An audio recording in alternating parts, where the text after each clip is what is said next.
तेज राज्य सरकार आलोचना उपरे ही कथा रहुछि। मुख्यमंत्री मोहन माझी एवं ममता बानार्जी कौन कथा होइछन्ति से विषय में जानी नहीं।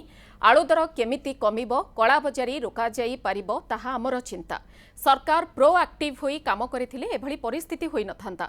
सरकार अन्य जगारू आलु आनी पारिथांते। बीजेडी समय रे एभली हेउ नथिला कारण से पूर्वरु काम करुथिले बोली कहिछन्ति बीजेडी नेता संतृप्त मिश्र।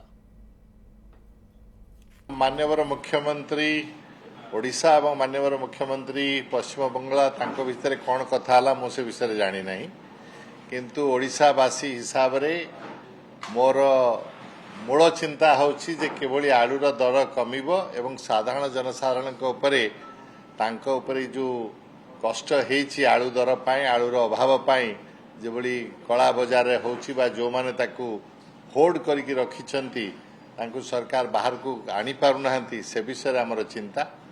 मु जानिबारे जदि सरकार प्रोएक्टिव हे अधिका प्लान करिथांते ताले ये परिस्थिति आलूर हेई न थांता।